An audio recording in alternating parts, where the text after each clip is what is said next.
तुम्हाला इथं सांगायचं आहे.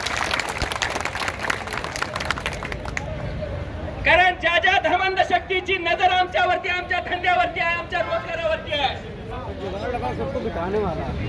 कारण आम्ही संविधानाच्या राज्यामध्ये राहतो, संविधानाच्या देशामध्ये राहतोय. आम्ही शांतता प्रिय लोक आहेत.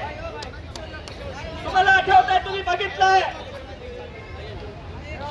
लाखोचा आमचा समुदाय असताना, आमचे लाखो मुस्लिम बांधव असताना, हिंदू बांधव असताना, ख्रिश्चन बांधव असताना एका शब्दावरती लाखो बांधव रस्त्यावर येऊ शकले असते, आले असते की नाही? लक्षात घ्या, एवढ्या मोठ्या कारवाया केल्या, एकाही माझ्या बांधवांना हातामध्ये दगड घेतला नाही की एखाद्या पोलीस बांधवावरती हात उचलला नाही. कुठल्याच कर्मचाऱ्यावरती हुज्जत सुद्धा घातली नाही. डोळ्यासमोर प्रत्येकाचा संसार उद्ध्वस्त होत असताना आम्ही बघितलाय. प्रत्येकाच्या डोळ्यामध्ये रक्ताचे अश्रू आम्ही बघितले. प्रत्येकाचे मोठ्या मोठ्या कंपन्या आम्ही उद्ध्वस्त होताना त्याच्यावरती बुलडोझर, त्याच्या मशीनवरती बुलडोझर चालवताना आम्ही बघितलंय. म्हणजे एवढं जर आम्ही शांततेने सहन करत असू तर आम्ही गाडू नाही. लक्षात घ्या, आम्ही छत्रपती शिवाजी महाराजांची वंशज आहात.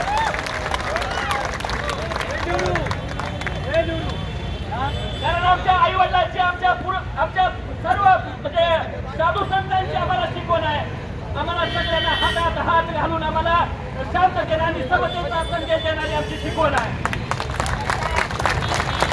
म्हणून आम्ही शांत आहे. आम्हाला महाराष्ट्र पेटवायचं नाही, आम्हाला आमचं शहर पेटवायचं नाही, आम्हाला सगळ्यांना शांततेचा गुन्हा गोविंदांना नांदायचा आहे. परंतु तुम्ही जर हे अशा पद्धतीने हा जो नंगानाट जर तुम्ही करणार असाल आणि ते उद्योगधंदे जर तुम्ही देशोधडीला लावतात, पण आज जर तुमची नजर आमच्या जर धर्मस्थळावर पडली असेल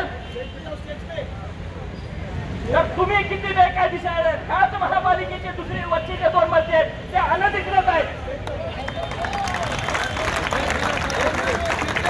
त्या महापालिकेचे अधिकारी बसून खाली सांगतात हे अनधिकृत आहे, हे इलिगल आहे. अरे तुम्ही ज्या महापालिकेत बसताय ते महापालिकेचे वरचे 2 मजले अनधिकृत आहेत, हे तुम्हाला माहित आहे का? तर या शहराचा विकास करायचा असेल तर या सर्व जाती धर्माच्या लोकांना विचारात घेऊन तुम्हाला तो विचार करावा, त्याला विकास करावा.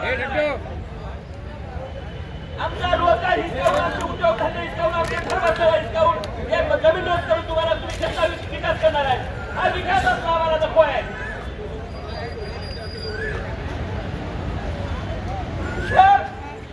या महापालिकेमध्ये सगळीकडे अनियमितपणानं कधी नदीच्या स्वच्छतेसाठी स्वच्छतेच्या नावाखाली, कधी नदी सुधार प्रकल्पाच्या नावाखाली हजारो कोटीचा भ्रष्टाचार